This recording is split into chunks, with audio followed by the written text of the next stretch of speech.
Hey, my name is Vashti Devine. I'm a clinical director and head naturopath at a company called Wellness Advice Now. So these are virtual consultations that come to you wherever you are.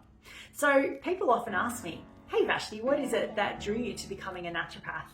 And I have to say, I've been involved in the health and wellness industry since well before it was cool. So in the mid to late 90s, when I was still at school, I used to work in a health food store and also a pharmacy that both had a naturopath. And people used to ask me what it was that I wanted to do when I left school.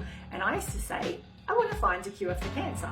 Now, don't ask me why I used to say that. I didn't know anyone personally that had cancer, but I can tell you now that I knew it was bad. So I wanted to help people, and I thought that was the best way.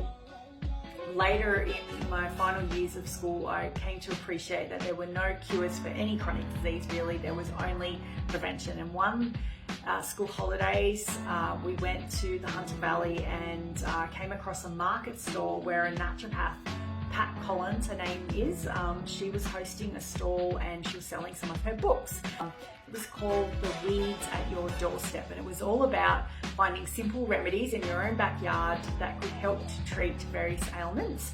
But I just found that fascinating because I had an Eastern European grandmother that I saw making lots of home remedies from her own garden herbs, and that made a lot of sense to me. But the opening chapter on this book, I read it on the way home from the holiday. It was all about naturopathic philosophy. So things like first do no harm, but also things like, you know, taking personal responsibility for our own health. We all have one body. It's not up to anyone else to look after. It's only up to us to look after it. We need to take personal responsibility for our health. We need to understand what our body is and how it works and how to take care of it.